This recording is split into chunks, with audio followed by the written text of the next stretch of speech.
नमस्कार, म जगदीश खरेल। यो हो डायलग अन डिजास्टर।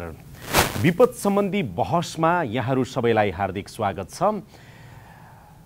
सरकारले विपद जोखिम न्यूनीकरण तथा व्यवस्थापन सम्बन्धी ऐन बनाएको छ र यो अहिले कार्यान्वयनमा गइसकेको छ। त्यही अनुरूप प्रदेश तथा स्थानीय तहले पनि आफ्नो कानुन अहिले धमाधम बनाइरहेका छन् र कतिपयले बनाइसकेको अवस्था छ।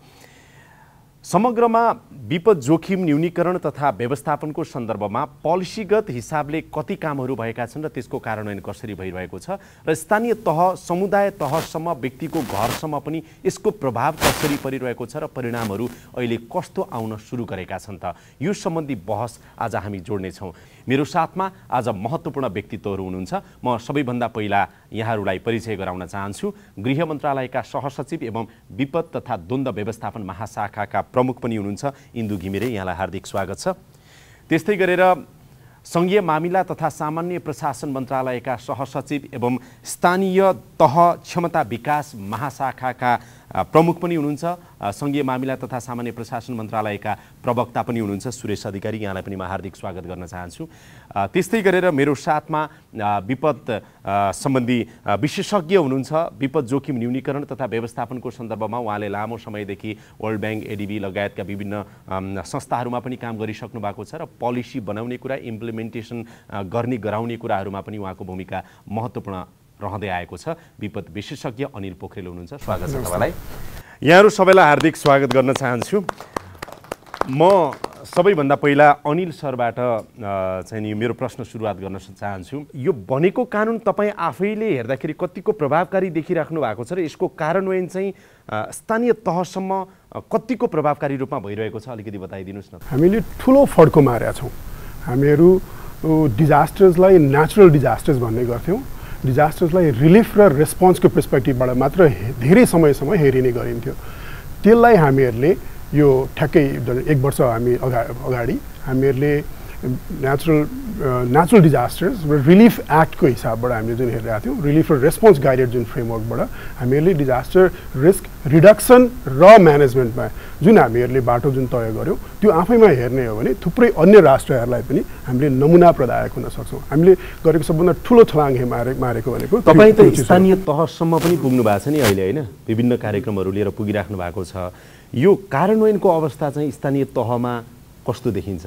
हाम्रा स्ट्राटेजी, हाम्रो पोलिसी यी लगायत हामीहरूको अहिले बायोलजहरू जुन बन्ने काम छ, त्यो सँगसँगै हामीहरूको संघीय मामिला मन्त्रालयले अरू 753वटा गाउँपालिका नगरपालिकाहरूले आफ्नो एक्ट, आफ्नो स्ट्राटेजी, आफ्नो रणनीति, आफ्नो वार्षिक योजनाहरू जुन बनाउने क्रम छ, त्यो बनाउने क्रमहरू चाहिँ हाम्रो जुन नयाँ जननिर्वाचित प्रतिनिधिहरू जो आइसक्नु भए पछाडि उहाँहरू निर्वाचन हुने क्रममै पनि हामीहरूले विपदका इभेन्ट्सहरू हामीले भोगिरहेका थियौँ, होइन? त्यो गर्ने क्रमले गर्दाखेरि उहाँहरूको निर्वाचनको बेलामा पनि उहाँहरूले कमिटमेन्टहरू गर्नुभएको छ। हामीले त्योभन्दा लगत्तै अगाडि पनि हामीहरूको 2015को अर्थक्वेक, म्यासिभ अर्थक्वेक, 2017को जुन बाढी, त्यही क्रममै उहाँहरूले बेहोरिनु भएको हुनाले यो तरो दिमागमा ताजै बस्न गएको हुनाले उहाँहरूले यो एक्टमा त्यसलाई लोकलाइज गर्ने क्रममा उहाँहरू लागिरहनु भएको छ। त्यसमा सँगै कुनै समय चाहिँ अब विपद सम्बन्धी विषय धेरै प्राथमिकता, राजनीतिक प्राथमिकता पनि खासै परेको देखिँदैन थियो, राज्यको पनि प्राथमिकता परेको देखिँदैन थियो। तर यो भन्न सकिन्छ अब केन्द्रदेखि स्थानीय तहसम्म पनि विपद चाहिँ बहसको विषय बनेको छ। पहिले विगतका तुलनामा हेर्ने हो भने खालि रिलिफको हिसाबबाट मात्र हुन्थ्यो। हामी कहाँ चुक्यौँ भन्ने कुरा सायद त्यो रेस्पोन्सहरू आउँदैन थियो। त्यो नयाँ निर्वाचित प्रतिनिधिहरू भएको कारणले गर्दाखेरि हामीले यो ठुलो बाटो खोल्न थालेका छौँ। इन्दु म्याडम, अब यो जुन विपद जोखिम न्यूनीकरण तथा व्यवस्थापन ऐन कार्यान्वयनको लागि चाहिँ अहिले गृह मन्त्रालयले केन्द्रीय तवरमा, प्रदेश स्तरमा र स्थानीय तवरमा कस्ता खालका कार्यक्रमहरू चाहिँ कार्यान्वयनका कार्यक्रमहरू लगिराख्नु भएको छ तपाईँहरूले? राहत र उद्धार केन्द्रित हाम्रो विपद व्यवस्थापनको एप्रोचबाट अब हामी जोखिम न्यूनीकरणमा जानुपर्छ है भन्ने जुन खालको एउटा छलाङ मारेका छौँ नेपालको इतिहासमा, यसको जुन खालको एउटा त्यो हिसाबबाट हाम्रो अर्कोतिर मुभ भएको, सिफ्ट भएको अवस्थामा सबै लेभलमा यो बुझाइको एउटा खालको हामी कहाँ सङ्क्रमण काल छ। जुन हामीले पहिला राहत र उद्धारलाई मात्रै फोकस गर्ने हाम्रा नीति, हाम्रो संरचना, हाम्रो अभ्यास, हाम्रो बुझाइ हो, त्यसलाई नै हामीले जोखिम न्यूनीकरणतर्फ लानु हाम्रो लागि एउटा चुनौतीपूर्ण पनि छ। प्रदेशलाई पनि अलिकति सहजीकरण गरिदिनु पर्यो, सेयर गर्नु पर्यो, त्यो कुरा स्थानीय तहलाई पनि सेयर गर्नु पर्यो। त्यो चाहिँ गृह मन्त्रालयले इनिसिएसन अहिले लिएको छ कि छैन? हो। यसैमा हामी सङ्घीय मामिला तथा सामान्य प्रशासन मन्त्रालयसँग मिलेर नेसनल जुन ल छ हाम्रो त्यो ललाई तल्लो लेभलसम्म लोकल लेभलसम्म कसरी लैजाने भनेर मोडल एक्ट बनाएर हामी सँगै बसेर बनाएको। त्यो एक्ट बनाएर यस अनुरूपको बनाउनुहोस् अथवा यो बनाउनु उपयुक्त हुन्छ, हामीले बनाउने भन्ने कुरा भएन, उपयुक्त भन्छ र ती कुराहरू अहिले मलाई लाग्छ 60-70% स्थानीय तहमा कानुन बनिसकेको अवस्था पनि छ। र अर्को कुरा यो जुन नेसनल पोलिसी आएको छ हाम्रो र नेसनल स्ट्राटेजी एक्सन प्लान पनि आएको छ हो, त्यो पोलिसी र स्ट्राटेजी एक्सन प्लानलाई तल्लो तहसम्म लाने क्रममा जसरी हाम्रो अहिलेको विद्यमान कानुनले जोखिम न्यूनीकरण र तत्कालको रेस्पोन्स स्थानीय तहलाई र यी सबैको समन्वय र तत्काल तलसँग समन्वय र माथिसँगको समन्वय प्रोभिन्स लेभलमा दिएको छ, त्यसै गरी कार्यक्रमलाई त्यसै गरी लैजान हामी कहाँ कतिपय चुनौतीहरू पनि छन्। तर यति भन्दै पनि हाम्रा नेसनल लेभलका पोलिसी स्ट्राटेजी र हाम्रो जुन कानुन छ त्यसलाई तलसम्म लैजानको लागि कतिपय तपाईँ भर्खरै पनि हामीले उदाहरण दिन सक्छौँ। हाम्रो जुन क्षेत्रीय स्तरमा भएको इमर्जेन्सी अपरेसन सेन्टर छ त्यसलाई हामी अब बिस्तारै प्रोभिन्स लेभलमा स्थानान्तरण गर्दैछौँ। त्यसै गरी क्षेत्रीय स्तरमा रहेका गोदाम घरहरू क्षेत्रीय तहमा कहिलेसम्म भइसक्छ? मलाई लाग्छ यही पौषभरिमा हामीले तिनी हस्तान्तरण गरेर सिद्ध्याउँछौँ। त्यो वर्ल्डमा रहेको विपद जोखिम न्यूनीकरण तथा व्यवस्थापन नियमावली चाहिँ कहिले बन्छ होला? तपाईहरु गृहको तर्फबाट चाहिँ के गर्नुहुन्छ? कानुन मन्त्रालयको उसको रायसहित गृह मन्त्रालयमा पुगिसकेको छ नियमावली। गृह मन्त्रालयमा नियमावली आइसक्यो कानुन मन्त्रालयको रायसहित। अब हामी छिटै नै क्याबिनेटमा प्रस्ताव लैजान्छौँ र क्याबिनेटमा गइसकेपछि कहिलेसम्म हुन्छ भन्ने कुरा मेरो बसको कुरा होइन। सुरेश सर, अहिले सङ्घीय मामिला तथा सामान्य प्रशासन मन्त्रालयको तर्फबाट चाहिँ यो लोकलाइजेसन गर्ने सन्दर्भमा नि तपाईहरूले के कस्ता कामहरू गरिराख्नु भएको छ? स्थानीय तहमा विपद व्यवस्थापन सम्बन्धी कानुनको नमुना बनाएर हामीले पठायौँ। अघि इन्दु म्याडमले भन्नुभयो करिब 60% जतिले त कानुनै बनाइसके, त्यसैले कानुन बनेको छ। एउटा काम त्यो। दोस्रो कुरा चाहिँ विपद व्यवस्थापनको लागि एउटा कोष अपरिहार्य रहन्छ। यही कुरालाई मध्यनजर राखेर नै हामीले स्थानीय विपद व्यवस्थापन कोषको पनि नियमावली बनायौँ, मोडेल बनायौँ र त्यो पनि स्थानीय तहमा पठाएका छौँ। मेरो जानकारी अनुसार धेरैवटा स्थानीय तहले अहिले कोषको स्थापना गरिसकेको अवस्था छ। दोस्रो कुरा भयो। तेस्रो, हामीले एउटा इन्स्टिट्युसनल मेकानिजम डेभलप गरेका छौँ। जस्तो स्थानीय तहमा हामीले अहिले नयाँ सङ्गठन संरचना तयार गर्दाखेरि सबै स्थानीय तहमा विपद व्यवस्थापन तथा वातावरण शाखा भनेर राखेका छौँ। अझ महानगरपालिका उपमहानगरपालिकामा त विपद व्यवस्थापन सम्बन्धी छुट्टै शाखाको व्यवस्था पनि गरिएको छ। शाखामा कर्मचारी चाहिँ छैनन्। कर्मचारीको व्यवस्थापन चाहिँ हुँदैछ, अब समायोजन हुँदैछ। सबैतिर कर्मचारी पुग्छन्, कतिपयमा छन्, कतिमा छैन। जे होस्, एउटा इन्स्टिट्युसनल फ्रेमवर्क हामीले तयार गरेका छौँ, त्यो पनि लोकलाइजेसनकै पार्ट हो। अर्को कुरा चाहिँ योजना र बजेट प्रक्रियामा डिआरआरलाई इन्कर्पोरेट गर्नुपर्छ भन्ने कुराको रियलाइजेसन तल्लो तहसम्म भएको छ। म अब एकचोटि यहाँ महत्त्वपूर्ण स्टेक होल्डरहरू हुनुहुन्छ, विशेष गरेर विपद जोखिम न्यूनीकरण तथा व्यवस्थापनको सन्दर्भमा तपाईँहरूले लामो समयदेखि कामै गरिराख्नु भएको छ। त्यसैले यहाँहरूलाई चाहिँ यो डिसेन्ट्रलाइज भइरहेको देखिन्छ देखिँदैन? लोकलाइजेसनको अवस्था कस्तो छ डिआरआरएमको सन्दर्भमा? र यस्तो भयो भने चाहिँ अझ प्रभावकारी हुन्छ है भन्ने के छ? परम्परागत रूपमा चाहिँ हामी रेस्पोन्स अर्थात् प्रतिक्रियाको कुरा गर्थ्यौँ भने अब चाहिँ त्यसलाई घटाउने वा हुनै नदिने भन्नेपट्टि जानु पर्यो भन्ने कुराको आवश्यकता। अनि त्यो आवश्यकतालाई पूर्ति गर्ने स्थानीय सरकारहरूको इच्छा चाहना होइन। अब ती दुईटा चिज हुँदाहुँदै उहाँहरूले सम्झिनुपर्ने भनेको चाहिँ आफ्नो नागरिकप्रतिको जवाफदेहिता। यो तीनटा चिजहरू सँगै म देख्छु, यसमा उहाँहरूको सरकार बढेको देख्छु। अनि त्यो सबै चिजहरूलाई पुरा गर्ने क्रममा चाहिँ उहाँहरूले प्रादेशिक र सङ्घीय सरकारसँग चाहिँ अधिकारका कुराहरू गर्नुभएको छ। त्यो पुरा गर्ने क्रममा हाम्रो अधिकार चाहिँ कति हो भनेर उहाँहरूले कुरा गर्ने र त्यसमा अघि बढेको देखिन्छ। र यो सबै चिजमा आजको आवश्यकता र अबको 2-3 वर्षको आवश्यकता चाहिँ के हुन्छ होला भन्दाखेरि त्यो हामीले यो गर्नुपर्ने भन्ने उहाँहरूमा प्रष्टता छ। त्यो यद्यपि प्रष्टताको मात्रा फरक होला, तर अब त्यसलाई पूर्ति गर्ने क्रममा उहाँहरूको क्षमता विकास चाहिँ अहिलेको ठुलो आवश्यकताको। जनप्रतिनिधिहरू एकदमै उत्साहित हुनुहुन्छ यो काम गर्नको लागि। अथवा स्थानीय तहमा विपद जोखिममा चाहिँ कसरी गर्ने, लौ न गर्ने अधिकार त आयो, तर के गर्ने चाहिँ थाहा छैन भन्ने उहाँहरूको धेरै जस्तोको हामीसँगको चाहिँ अन्तर्क्रियामा त्यस्तो किसिमको कुराहरू हुन्छ। एकदम उहाँहरू उत्साहित हुनुहुन्छ। अब गर्ने के भनेर भनिरहँदाखेरि सरसर्ती सबैलाई थाहा छ यो गर्ने, जोखिम घटाउने, यो गर्ने त्यो गर्ने, तर कसरी कहाँबाट सुरु गर्ने यो तलको स्तरमा चाहिँ सानो कुरामा चाहिँ अलिकति विचार पुर्याउनु पर्ने जस्तो देखिन्छ। जस्तै कि अब भन्दाखेरि हामीले जोखिम संवेदनशील भूउपयोग योजना लागू गर्नुपर्छ भनेर भन्यौँ होइन, त्यो भने के, त्यो ठाउँमा कसरी पुग्ने। अब त्यस्तै गरिकन अर्को कुरा के हो त भन्दाखेरि हामीले भन्यौँ सङ्कटासन्नता क्षमता लेखाजोखाको आधारमा विपद जोखिम व्यवस्थापनलाई अगाडि बढाउनुपर्छ अथवा न्यूनीकरणलाई अगाडि गर्नुपर्छ भने त्यो काम कसरी गर्ने हो। र अहिले केदार सरले भन्नुभएको क्षमताको कुरा गरिरहँदाखेरि चाहिँ जस्तो हामीले सङ्कटासन्नताको कुरा गरौँला अथवा चाहिँ उत्थानशील समाज निर्माणको लागि योजना बनाउने कुरा गरौँला, त्यो सबै चिजमा एकरूपता हुन चाहिँ जरुरी हुँदो रहेछ। विष्णु सर केही भन्दैन? अहिले चाहिँ अब स्थानीय तहमा स्थानीय सरकार एकदमै प्रोएक्टिभ, एकदमै चाहिँ उहाँहरूको उत्सुकता र यो विपद जोखिम न्यूनीकरण व्यवस्थापनलाई हामीले एकदमै चाहिँ आफ्नो कार्यक्रममा इन्टिग्रेट गरेर लग्नुपर्छ भनेर उहाँहरू चाहिँ उत्साहित पाएको छु मैले। अब भर्खरै पनि हामी धेरै ठाउँमा घुमेर आयौँ। त्यो जनप्रतिनिधिहरूको चाहिँ बुझाइ विपदको सन्दर्भमा कस्तो पाउनु? त्यसो सन्दर्भमा अब अलिकति त्यहाँनिर चाहिँ कस्तो कुरा आउँछ भने हामीले सङ्घीय सरकारबाट गृह मन्त्रालय सङ्घीय मामला मन्त्रालयबाट चाहिँ जुन नीति कानुन ऐनहरू मोडल एक्टहरू विभिन्न किसिमको त्यहाँ गइसकेपछि उहाँहरूलाई अब अहिलेको अवस्थामा है अहिले यो अवस्थामा उत्साह र उहाँहरूले धेरैजसो ठाउँमा अब स्थानीय विपद व्यवस्थापन समिति गठन गर्नेदेखि लिएर विपद कोष स्थापना गर्ने अरू धेरै कामहरू चाहिँ मिटिगेसन कामहरू गरिरहनु भएको छ। सँगसँगै अलमल के छ भने उहाँहरूलाई ल मसँग यति चाहिँ फन्ड चाहिँ एलोकेट गर्न म चाहन्छु तर मैले के गर्ने भन्ने कुरा म अलमल छु, मलाई थाहा छैन भन्नुहुन्छ उहाँहरूले। एउटा प्राविधिक सहयोग चाहिँ अब मन्त्रालयको तर्फबाट केन्द्रबाट हामीले चाहिँ त्यो पाटो हाम्रो स्टेट गभर्मेन्टसँग होइन हाम्रो चाहिँ प्रोभिन्स प्रदेश सरकारसँग समन्वय गरेर हुन्छ कसरी हुन्छ त्यो त्यहाँ पुर्याउन एकदमै जरुरी छ। रिस्क एसेसमेन्टमा हामी अझै पनि अलिक पछि छौँ। जोखिमको मूल्याङ्कन गर्ने क्रममा एउटा कुनै गाउँपालिकामा गएर एकदमै रेड जोन कुन हो त अथवा पहेँलो जोन कुन हो अथवा ग्रिन जोन कुन हो भनेर चाहिँ सोध्यौँ भने कोही पनि अब हामीले त्यो रेकर्ड पाउनै गाह्रो हुन्छ होइन।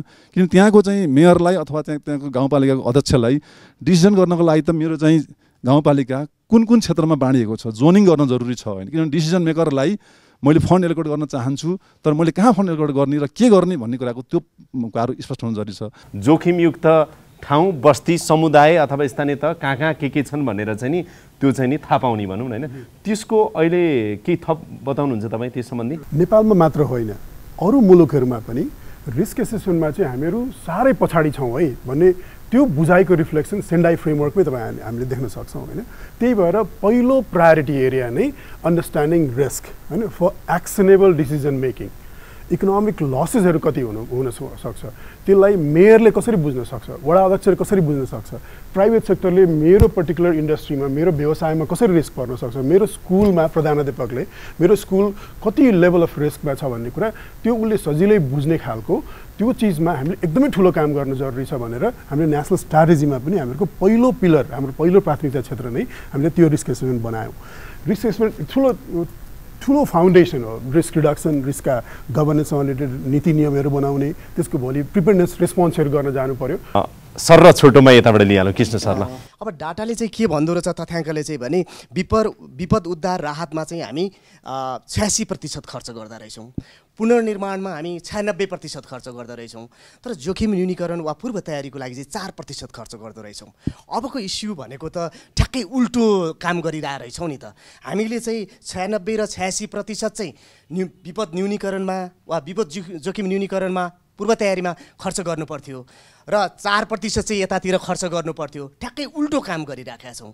अबको एजेन्डा वा डिस्कस चाहिँ के हुनुपर्छ होला जस्तो लाग्छ भने अब हामी ऐन कानुन आयो, स्थानीय सरकार सञ्चालन ऐनले पनि विपद व्यवस्थापनको कुराहरू गरेको छ। मेन ऐनले विपद जोखिम न्यूनीकरण तथा व्यवस्थापन ऐनले पनि अधिकार चाहिँ लोकल लेभलको लाई नै दिएको छ। अब उनीहरूको स्थानीय स्रोत साधन परिचालन गरेर उनीहरूको समुदायलाई चाहिँ कसरी उत्थानशील बनाउन सकिन्छ भनेर हामीले डायलग गर्नुपर्छ जस्तो लाग्छ। अहिले कामहरू भइरहेका छन्, ऐन कानुनहरू बनिरहेका छन्, मोडल लहरू पठाइराखेको छ, तर मोडल ल बनाउनु राम्रो पक्ष हो, तर मोडल ललाई खाली ठाउँमा भर्नु मात्रै त काम होइन। किनभने उसको पार्टिसिपेसन कसरी भयो, समुदायको सहभागिता त्यो ऐन कानुन बनाउँदा छ कि छैन, त्यो गाउँपालिका नगरपालिकाको जनप्रतिनिधि त्यो हाम्रो कानुन बनाउने प्रक्रियामा सहभागी छ कि छैन, उसले अपनत्व कसरी लिएको छ भन्ने कुरा महत्त्वपूर्ण होला जस्तो लाग्छ। र अर्को चाहिँ अहिले भर्खरै कुरा पनि आएको छ विपद जोखिम न्यूनीकरणको हिसाबले वा विपद जोखिम न्यूनीकरणलाई विकासको एजेन्डामा चाहिँ एकीकृत कसरी गर्ने? अब बाटो बनाउँदा होस् अथवा चाहिँ खानेपानीको आयोजना बनाउँदा होस्, भवन बनाउँदा होस्, जे गर्दाखेरि पनि अब यो के भन्छ नि वातावरण प्रभाव मूल्याङ्कन भन्छ हैन, भने जस्तै विपदको प्रभाव मूल्याङ्कन पनि गर्नु पर्यो र त्यो अनुसारको काम गर्यो भने र कमिटमेन्ट उहाँहरूको धेरै छ। तर हाम्रो सहजीकरण, हाम्रो सङ्घ संस्था, हाम्रो सरकारी रिसोर्सेस सबै परिचालन चाहिँ स्थानीय तहमा हुनु पर्यो। स्थानीय सरकार अथवा स्थानीय जनप्रतिनिधिहरूलाई चाहिँ एउटा क्लियर म्यान्डेट के हो भन्ने कुरा उहाँहरूले चाहिँ बुझ्नु जरुरी छ हैन। क्लियर म्यान्डेट हाम्रो यो विपद जोखिम न्यूनीकरणको क्षेत्रमा चाहिँ हाम्रो म्यान्डेट के त भन्ने कुरा एउटा हुनु पर्यो र त्यसपछि अर्को उहाँहरूले बुझ्नु पर्यो संविधानले हामीलाई यो अधिकार जिम्मेवारी कर्तव्य दिएको छ। उहाँहरूको चाहिँ अधिकार के त के हो चाहिँ उहाँको अधिकार म्यान्डेट, त्यसपछि अधिकार, त्यसपछि उहाँको चाहिँ क्यापासिटी के छ, रिसोर्सेस के छ भन्ने कुरा, यी तीनवटा कुराहरू चाहिँ भयो भने अब यो चाहिँ भनौँ न त्यो प्र्याक्टिसको त्यो लोकलाइजेसन हुनको लागि चाहिँ सजिलो चाहिँ बनाउँछ। हामीले यहाँबाट एन पठाउँछौँ तर त्यो स्थानीय तहले चाहिँ मलाई लाग्छ केही तहले नाम मात्र चेन्ज गर्नुभएको छ तर उनले यो कहाँ के छ भित्र भन्ने कुरा अलिकति त्यो खालको चाहिँ हामीले प्राविधिक रूपमा चाहिँ अलिकति उनीहरूलाई ओरिएन्ट गर्नुपर्ने, हामीले गएर प्राविधिक सहयोग दिएर हुन्छ कि अथवा उनीहरूको रोल के हो भन्ने कुरा अलिकति आइडेन्टिफाई गर्नुपर्ने देखिन्छ एउटा कुरा चाहिँ। अर्को कुरा चाहिँ अलिकति उनीहरूसँग रिसोर्स चाहिँ छ तर त्यसलाई कसरी काम गर्ने भनेर त्यो स्टाफ हुन्छ नि, अब उहाँ अघि कुरा आइसक्यो टेक्निकल मान्छे होला हैन, जिआइएस एक्सपर्ट होला, इन्जिनियर होला अथवा विपदको मान्छेले केही कुरा उनीहरूलाई नआउ हुने खालको आइडिया दिनुपर्ने छ। दुई तीनटा कुराहरू तपाईँको मन्त्रालयसँग जोडेर पनि राखिएको छ, मलाई पालैसँग बताइदिनु होला। सबभन्दा पहिला चाहिँ यो रिस्क एसेसमेन्टको कुरा जुन छ नि, केन्द्रीय तवरमा गृह मन्त्रालयले त पक्कै पनि गरेको होला। विभिन्न टुक्रे रूपमा विभिन्न सङ्घ संस्थाहरूले गरेका रिपोर्टहरू छन्, धेरै छन्। विभिन्न कुनै पालिका लेभलको होला, कुनै नेसनल लेभलको होला, कुनै एउटा रिजनल लेभलको हुनसक्छ। त्यस्ता अध्ययनहरू स्टडीहरू नभएका होइनन्। तर अहिले दुःखका साथ के भन्नुपर्ने हुन्छ भन्दा अहिले नेसनल लेभलको रिस्क एसेसमेन्ट म्याप हामीसँग छैन। अब त बनाउनु पर्यो। अब यसैमा कुरा गर्दै जोड्न चाहन्छु, त्यसको लागि हामीले रिजल्ट नआइसकेर हामीले गरि नसकेका कामलाई अहिले एक्सप्लोर गर्न चाहिनँ मैले। रिस्क एसेसमेन्ट हुन्छ। तपाईँ त स्थानीय तह क्षमता विकास महाशाखाको प्रमुख पनि हुनुहुन्छ नि त यो मन्त्रालयको, भनेपछि विपद जोखिम न्यूनीकरण तथा व्यवस्थापनको सन्दर्भमा यसलाई कसरी अगाडि बढाउँदै हुनुहुन्छ? अब यो विपदको विषय बुझेर मात्रै पनि हुने कुरा होइन। हामी एउटा सफ्टवेयरको क्यापासिटी त डेभलप गरौँला, नियम कानुन पद्धतिहरू पनि पठाइरहेका पनि छौँ। अर्को हार्डवेयरको पाटो पनि आकर्षित हुन्छ मेरो विचारमा। यदि हामीले चाहिँ लोकल लेभललाई अलिकति इक्विपमेन्टहरू रिसोर्स पठाउन सकेनौँ भने क्यापासिटी बढ्दैन सफ्टवेयरले मात्रै। जस्तो अब आगलागी भएको छ, आगलागी नियन्त्रण गर्नुपर्छ, आगलागी पनि हुन्छ चैत वैशाख महिनामा, अरू महिना पनि हुनसक्ला भन्ने मात्रै नलेज भएर भएन। हामीले दमकल पनि दिन सक्नुपर्छ कि। हाम्रो सरले यो कुरा गरिरहँदाखेरि अब आगलागी दमकल सम्बन्धी भर्खरै अहिले एउटा नगरपालिकामा हामी गएको थियौँ। त्यहाँ चाहिँ दमकल दुईवटा छ, एउटा एकदमै पुरानो छ त्यो त चल्दैन, एउटा चल्छ होइन। तर त्यो रोड चाहिँ अब त्यो भनेको टाइममा पुग्दैन, रोड एकदमै स्थिति बिजोग छ त्यहाँको रोडको अवस्था। दोस्रो कुरा चाहिँ इन्ट्रेस्टिङ कुरा के छ भने 24 वर्षसम्म फायरम्यान दुईजनाले काम गरिरहनु भएको छ। अहिलेसम्म अस्ति भर्खरै 10 दिन 15 दिनभित्रमा एउटा मात्रै 1 दिने ट्रेनिङ उहाँले प्राप्त गर्नुभएछ। 24 वर्षमा दुईजना फायरम्यानले अहिलेसम्म ट्रेनिङै नपाइकन उहाँले काम गर्नुभएको छ। भनेपछि ह्युमन रिसोर्सको चाहिँ क्यापासिटी बिल्डिङमा उहाँलाई कुनै पनि आइडिया आफूले जे जान्नु भएको छ आफ्नै तरिकाले उहाँले प्लान गरेर चाहिँ उहाँले चाहिँ त्यो फायर निवारणको यसमा चाहिँ अन्त्य हुँदै जान्छ। स्थानीय तहले जनशक्ति हामीलाई यो दरबन्दीको चाहिन्छ भनिसकेपछि हामी त्यो दिन तयार छौँ। माग नै नभइकन फेरि मन्त्रालय एकदमै प्रोएक्टिभ हुँदैन, किनकि जनशक्तिको विषयमा धेरै जनशक्ति थप्नु त फेरि खर्चको हिसाबले राम्रो होइन नि। माग हुनु पर्यो, हामी उपलब्ध गराउँछौँ, त्यो एउटा पाटो। दोस्रो अब फायर ब्रिगेडै उपलब्ध गराउने विषयमा पनि हामीले गत सालदेखि नै यो डिजास्टर म्यानेजमेन्ट सम्बन्धी हाई लेभलको कमिटीमा पनि यो कुरा चाहिँ उठिरहेको छ, दमकल उपलब्ध गराउने र स्थानीय स्तरको आवश्यकतालाई हेरेर फेरि त्यो चलाउन असाध्यै गाह्रो छ, त्यसको म्यानेज गर्नलाई आवश्यकतालाई हेरेर 2-3वटा स्थानीय तहको बिचमा एउटा फायर ब्रिगेड राख्ने किसिमबाट वर्क प्लान चाहिँ अगाडि बढेको छ।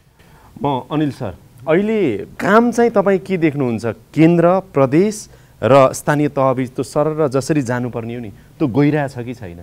तर कागजले मात्र हुँदैन रहेछ भन्ने कुरा हामीहरूले यही गएको यो कागज बनिसकेका पछाडिका भएका यो डिजास्टरका इभेन्ट्सहरूले पनि देखाउँछ होइन। आगलागी नै भएको घटनामा हेर्ने हो भने दमकल भएको अवस्थामा, दमकल चालु अवस्थामा छ, त्यसले फङ्सन सबै गर्छ भने पनि तपाईँको घरमा एकदमै छिटोमा पुग्यो भने 7 मिनटमा पुग्ला होइन। 7 मिनटमा त त्यसले भ्याइसक्छ आगोले होइन। त्यो कागजले त गर्न सक्दैन। हामीलाई के चाहिने रहेछ? त्यो प्रणाली चाहिने रहेछ होइन। त्यही प्रणाली चाहिने कुरामा चाहिँ तपाईँ के सजेस्ट गर्नुहुन्छ कि स्थानीय तह प्रदेश र सङ्घबीच कम्तीमा यो खालको चाहिँ नि समन्वय र सहकारी प्रभावकारी हुन जरुरी छ है भनेर भन्नु पर्यो भने तपाईँ के भन्नुहुन्छ? जोखिम न्यूनीकरणको लागि चाहिने पहिलो फाउन्डेसन भनेको रिस्क एसेसमेन्ट जुन अघि भन्यो त्यसलाई नै एउटा उदाहरणको रूपमा लिउँ। त्यो चिज एउटा संस्थाले अब हाम्रो गृह मन्त्रालय होस् अर्थ मन्त्रालय मात्र गरेर सम्भवै छैन। हामीले सङ्घीय सरकारले प्रादेशिक सरकार र स्थानीय सरकारसँग मिलेर काम गर्नै पर्छ। यहाँ भएको हाम्रो अब बन्दै गरेको एनडिएमएले आफैले मात्र पनि गर्न सक्दैन, यसले स्पेसलाइज एजेन्सी जस्तो डिपार्टमेन्ट अफ माइन्स एन्ड जियोलोजीसँग त्यो हाम्रो सेस्मोलोजीको ह्याजर्डको इन्फर्मेसन उसले लिनु पर्यो होइन। बाढीसँग सम्बन्धित हामीहरूको अझ छरिएर रहेका विभिन्न 6वटा जति इन्स्टिट्युसन्सहरू छन्, कसले फ्लडको ह्याजर्ड एसेसमेन्ट गर्छ भन्ने कुराहरू उनीहरूसँग लिनु पर्यो, फायरसँग लिनु पर्यो। एक्सपोजरको डेटा यहाँ पाएर आउँदैन हामीहरूले गाविसम्म अथवा गाउँपालिकामा हामी जानै पर्छ अथवा अझ वडा लेभलमा जानुपर्छ होइन। हामीहरूले भलनरेबिलिटीको कुरा गर्दाखेरि हामीहरू कहाँ पर्सन्स विथ डिसेबिलिटिजहरू कहाँ छन्, अपाङ्गहरू कहाँ छौँ, एल्डरली कहाँ छौँ भने त्यो चिजहरू भनेको गाउँपालिकाको लेभलमा छ होइन। भनेपछि यो चिज भनेको यही सङ्घीय सरकारमै रिलेभेन्ट मिनिस्ट्रिजहरूसँग जस्तो अब कृषि मन्त्रालयको हिसाबबाट हेऱ्यो भने कुन एरियामा कुन जोखिम क्षेत्रमा कुन चिजको हामीहरू बाली उब्जानी गरिरहेछौँ, कहाँ कति गाईबस्तु छन्, त्यो चिजको इन्फर्मेसन त्यो सहकार्य बिना यो सम्भवै छैन। त्यो भएर मैले देखिरहेको भनेको एउटा हामीहरूले सङ्घीय सरकारले प्रादेशिक सरकार र नगरपालिका गाउँपालिकाहरूसँग र वडाहरूसँग पनि गर्नुपर्ने एउटा यो भर्टिकल त्यो कोअर्डिनेसन छ। त्यो सँगसँगै हामीले हरिजोन्टल कोअर्डिनेसन पनि गर्न जरुरी छ। अरू सेक्टरल मिनिस्ट्रिजहरूसँगै हामीहरूले त्यो सहकार्य नगरिकन हामीहरूले रिस्कको बुझाइ गर्नै सक्दैनौँ। इन्दु म्याम कहाँ जान्छु। बन्दै गरेको नियमावलीमा पनि एनडिएमएको चाहिँ नि जुन परिकल्पना गरेका छौँ नि, योजना बनाएका छौँ नि, त्यो नियमावली आएपछि त थाहा होला त्यो एनडिएमए साँच्चीकै सशक्त एनडिएमए बन्छ होला? पक्का बन्छ। सशक्त बनाउनको ऐनका कुरा पनि हेर्न सक्नुहुन्छ नि, कस्तो कल्पना गरेका छौँ। अधिकार सम्पन्न अटोनोमस भन्ने त अब कयौँ त एक्टले नै काटिगयो। अब त्यो नियमावली बनाउने कुराहरूले पनि त्यो तोकिए बमोजिम भन्ने कुराहरूबाट एनडिएमएलाई कतिको प्रभावकारी बनाउँछ भन्ने कुराले चाहिँ सेन्ट्रल प्रोभिन्स र लोकल लेभलसँगको समन्वय सहकार्य अथवा एउटा चाहिँ राम्रो चाहिँ बढी तयार भएर चाहिँ साँच्चीकै डिजास्टर रिस्क रिडक्सन र म्यानेजमेन्टको सेक्टरमा एनडिएमएले एउटा राम्रो समन्वयकारी र लिडिङ एजेन्सी नै भएर प्रोफेसनल भएर चाहिँ काम गर्छ कि भन्ने अपेक्षा पनि थियो कि गर्नुपर्छ र अपेक्षा गरौँ गर्छ। अब नेसनल लेभलको रिस्क एसेसमेन्ट अनिवार्य छ भन्ने कुरा त देखि नै सक्यो। त्यो भइसकेपछि चाहिँ हाम्रो मन्त्रालयले लिड गर्ने मन्त्रालयले भोलि के भन्न सक्ने अवस्था हुनु चाहिँ पर्यो भने स्टेक होल्डरहरू आयो भनौँ सपोर्ट गर्ने दाता आयो भने चाहिँ उहाँ के भन्ने अवस्था चाहिँ हुनु पर्यो भने हाम्रो यो एरियामा चाहिँ प्रोग्राम आवश्यक छ भन्ने कुरा मेसेज दिन त मन्त्रालयले सक्नु पर्यो नि। 753 गाउँपालिका नगरपालिकाहरूलाई विपदको कुरो गर्दाखेरि उहाँहरूको तत्कालको आवश्यकता के हो, 2-4 वर्षको के हो, 10, 15, 20 वर्षको के हो भनेर त्यो छुट्याउने हामीले बनाउनु पर्यो। स्थानीय तहमा चाहिँ विशेष गरी लोकल लेभलको रिसोर्स चाहिँ हामीले प्रयोग गर्ने खालको अलिकति ज्ञान क्षमताको विकास गर्नुपर्छ। जस्तो दमकल जाला र आगो निभाउला भन्दा पनि त्यहाँ भएको पानीको मुहान, त्यहाँ भएको लोकल रिसोर्स, त्यहाँ फायर फाइटरहरू व्यवस्था गर्ने त्यो कुरामा जोड दिने हो कि डेटा चाहिँ अर्गनाइजेसनसँग छरपष्ट हिसाबले छ हुँदै नभएको होइन भन्ने कुरा भयो। हो त्यो डेटालाई सँगै ल्याएर भ्यालिडेसन कसरी गर्ने भन्ने कुरा चाहिँ अब हामीले अगाडि चाहिँ सोच्नुपर्छ होला। त्यो भ्यालिडेसन डेटालाई कसरी गर्ने र प्रायोरिटीको आधारमा निड बेस्ड प्रायोरिटीको आधारमा चाहिँ हामीले हाम्रो प्लानिङको प्रोसेस गर्दाखेरि सेक्टोरल लोकल लेभलमा सेक्टोरल प्लानिङ गर्दा त्यो भित्र डिआरआरलाई डिफ्रेन्ट नराखिकन मेन स्ट्रिम गरेर कसरी लाने भन्ने कुरामा चाहिँ अगाडि बढ्नुपर्छ र अघि फन्ड अलोकेसन कुरा आयो एकदम दामासाहीको हिसाबले बाँड्ने त्यो नभइकन अहिले पनि फेरि अब त्यही एसेसमेन्टकै आधारमा होला प्रायोरिटाइजेसनको आधारमा होला कुन वार्डलाई कति दिने भनेर जानु चाहिँ अगाडिपट्टि अब हामीले मोर उहाँहरूलाई त्यसरी सेन्सिटाइज गर्यो भने चाहिँ अझ इफेक्टिभ हुन्छ होला। लोकल इमर्जेन्सी अपरेसन सेन्टरको आपतकालीन सञ्चालन केन्द्रलाई फेरि हामीले सबै ठाउँमा सबै 753 एउटै लेभलबाट हेर्नै हुँदैन है। त्यो फेरि हाम्रो लागि महामूर्खता हुन्छ किनभने त्यो लेभलको हामीले सोच्ने बित्तिकै अथवा एलइओसीलाई हामीले डेभलपमेन्टसँग लिङ्क गरेर त्यहाँ चाहिँ इस्टाब्लिस गर्नुतिर लाग्नु पर्यो किनभने त्यहाँ त सेफर समुदायका त अरू इस्यु पनि छन् नि त, त्यसलाई जोड्न लाग्नुपर्छ। नत्र प्योर डिजास्टरलाई मात्रै हेर्ने हो भने एलइओसी सबै ठाउँमा एउटै लेभलको हुनु हुँदैन। म अनिल सरकोमा आउन चाहन्छु। अब अन्तिममा विशेष गरेर डिजास्टर रिस्क रिडक्सन तथा म्यानेजमेन्ट यो दुवैको सन्दर्भमा चाहिँ यसलाई लोकलाइजेसन गर्ने पोलिसीलाई पनि र इम्प्लिमेन्टेसनको कुरामा कार्यान्वयनको कुरा पनि लोकलाइजेसन गर्ने कुरामा अबको बाटो के हुन सक्छ? सबभन्दा ठुलो जोखिम घटाउन सक्ने ठाउँ भनेको हामीहरूको सेक्टर्सहरू नै हो।